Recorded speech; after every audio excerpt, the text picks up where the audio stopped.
Hey everyone, Johnny here. Don't speak news. News we're not supposed to speak about. And this was news that everyone was speaking about yesterday, as Pope Francis died yesterday, Easter Monday, at 88 years old. And yes, there's symbolism in the number 88, but we're not going to get into that in this particular segment. So, Pope Francis, the 266th pontiff and the first from Latin America, died at the age of 88. And apparently he died from a stroke that caused heart failure, is what happened. It wasn't from his respiratory illness that he had earlier previously. So this is also bringing up, of course, the last Pope prophecy. As for centuries, the prophecy of the popes, which was attributed to 12th century Saint Malachi, has circulated in Catholic lore. It names 112 short Latin mottos ending with the final pontiff called Peter the Roman. And so if we go over here to Twitter, I found some more on that. The last pope in the prophecy is referred to Petrus Romanus, or Peter the Roman. During his reign, it says this: in the final persecution of the Holy Roman Church, there will sit Peter the Roman, who will feed his flock in many tribulations, after which the seven-hilled city will be destroyed, and the dreadful judge will judge the people. Pope Francis chose the name Francis after St. Francis of Assisi, whose birth name was Giovanni de Pietro, or Peter, or Petrus.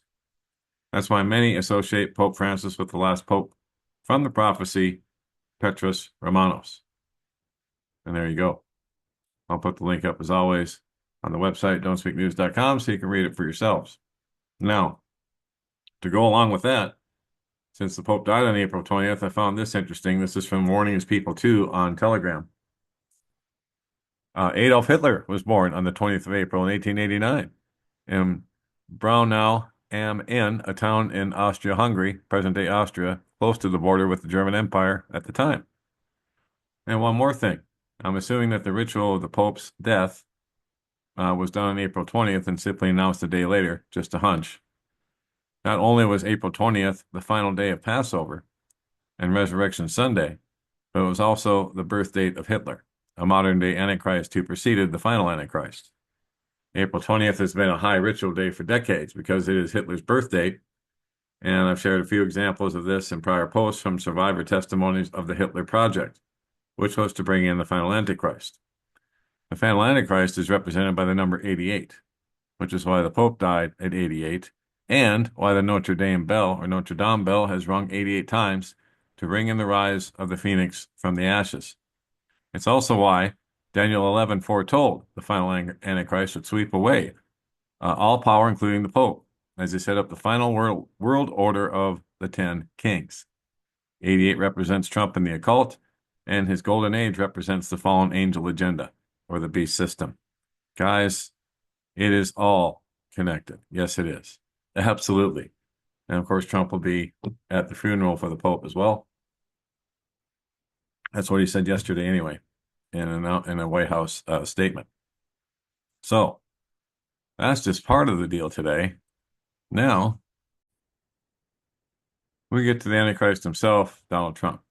And there's actually rabbis here in these videos. This is from the End Times Reveal over on Telegram. And these are a couple of videos of rabbis speaking about Donald Trump. They said things that I was not aware of. And honestly, if these videos don't wake anyone up, then nothing will.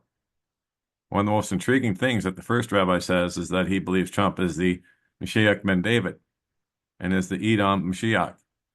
The rabbis believe Edom, Esau, to be the Roman Empire and therefore the Gentiles. He also says that it is theologically impossible for Israel to be at peace with the world. Another rabbi says that Trump is going to purify Edom, the Gentiles, and bring the West to Israel. Let me ask a question. Is there anyone on the world stage beside Trump that fulfills what Israel needs and wants? We must remember that the Antichrist is all about Israel. Do you know any other world leader that is more loved by Israel? Jesus warned that many will come in his name and say, I am the Christ, but will deceive many. That's telling us that they will be speaking his name, but will be deceiving, which is why we need discernment. And so here we go. Keep your eyes on Jesus and have no fear. I agree wholeheartedly. I'm going to join up this Trump Third Temple video in this one as well. To go along, I'm going to merge it with this video that I'm talking to you in right now. So as I end this video, it won't quite be over. There's about 6 or 7 minutes left between these two videos. And so I'm going to leave you there for now. Don't forget, don'tspeaknews.com is home base for all that we do. I put stories like this up, all kinds of them, over 2,500 articles, videos, pictures, stories, whatever, that you can research here on don'tspeaknews.com. And this website's been around since early 2019 and plan to stay that way, God willing. And so if you want to subscribe or contact me, there's a way to do so at the bottom of every article, but also there's a box here, or a tab here, I should say, that you can click on. And then there's the email at Proton Mail. And then if you want to type in your email here and click on subscribe, you'll be notified every time something new comes up on the website. For channel support, that tab is right here. All the ways to support us, all those links are here. And we thank you very much for that, because literally without you guys, we wouldn't be here. And then Rumble, BitChute, Telegram, all those links are under that tab. All the places you can find us around the interwebs. And that will be it for now. God bless, take care. Johnny Storm, Don't Speak News. Stay tuned for the Trump is the Messiah video coming up right now. What I believe is the one who's going to switch from Yahweh to Yavoid is Donald Trump.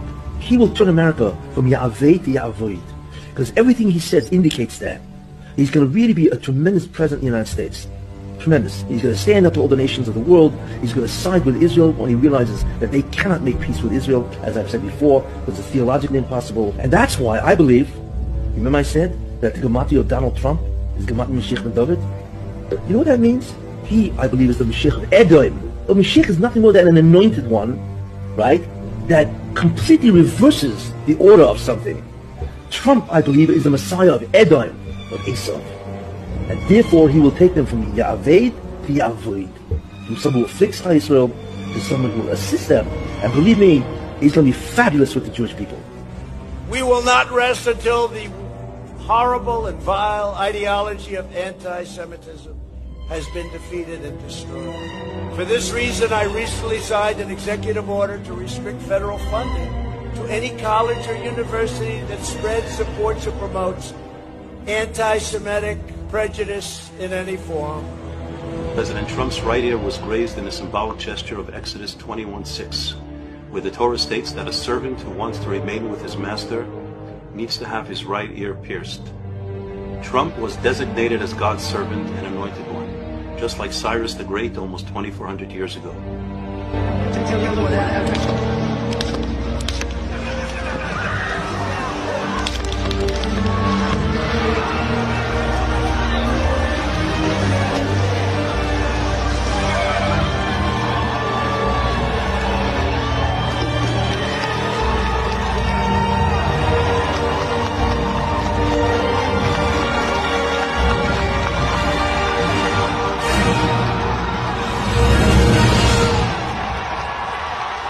I want to promise you one thing. If Trump was the president right now, we would be able to win 10 times faster and 10 times better against our Nazi enemies.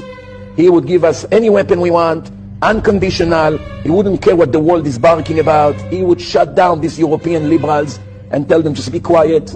I run the show here. Well, you know, the biggest change I've seen in Congress is Israel literally owned Congress. You understand that 10 years ago, 15 years ago. And it was so powerful. It was so powerful. And today it's almost the opposite. They had such power, Israel had such power, and rightfully, over Congress, and now it doesn't. It's incredible, actually. And you don't have to say, well, I don't know, what's he at, where's he at, I don't like the way he talks. I understand all that, but the thing is that we're talking about God's purposes. That's what we're talking about. God uses whom he'll use. But he was used. He also was used very powerfully for Jerusalem. Jerusalem, recognizing Jerusalem. He's the first modern leader, first leader since ancient times who recognized Jerusalem, as that. He was used in some very, very important ways. Look, by the way, people forget about it, is the Golan Heights. He said we recognize the Golan Heights as part of Israel, So these are major things. So he will strengthen, his way has been to strengthen Israel. We'll see what happens, but that's what it has been in the first administration. Israel loves Trump, and it's one of the few nations that he would win. Don't forget, I don't know if you haven't watched the show, I happen to be Jewish by birth, And 75% of all Jews vote Democrat. And they don't like Trump. And this is the greatest president for Jews and for Israel in the history of the world, not just America. Trump's the best president for Israel in the history of the world. And the Jewish people love him like he is the king of Israel. They love him like he is the second coming of God. I am the chosen one. What I believe is that, this is a quote from him, he says, what I believe is that the one who is going to switch from Esau from persecuting the Jews to Esau who is serving the Jews is Donald Trump. Rabbi Kessin claims he is going to purify Edom. So the Rashiva feels that everyone should vote for Donald Trump. That's 100%. Every year and every go. That's right. If you hate Israel, vote Democrat. If you love Israel, vote for Donald J. Trump. It's that simple. President Donald Trump was the first American president who stood up in defiance to the entrenched and endemic anti-Israel attitude of all previous U.S. administrations towards our presence in the Holy Land. Only he or somebody like him would be the person who deserves this great honor of representing Western society and fulfilling the prophecy uttered to our matriarch Rebecca.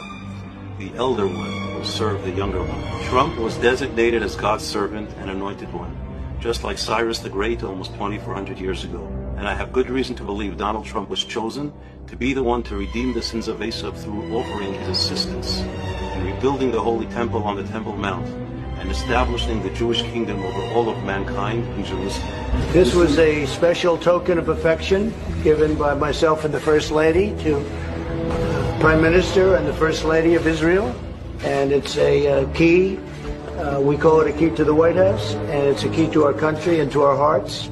Thank you, Mr. President. And I have said, and this is true, that you have the key to the hearts of the people of Israel because of all the great things you've done for the Jewish state and the Jewish people. So thank you. Why is it better to be here in Davos than in Washington, D.C.? Well, we're here meeting with world leaders, the biggest, most important people in the world, and we're bringing back tremendous business in the United States, and they're all here to see. We look forward to being here. Klaus has done a fantastic job. You know, there are prophets that say the world will come to an end in the Middle East. You know that, right? Interesting. I was visiting Jonathan in his Jewish voice, so I went to the Jewish deli.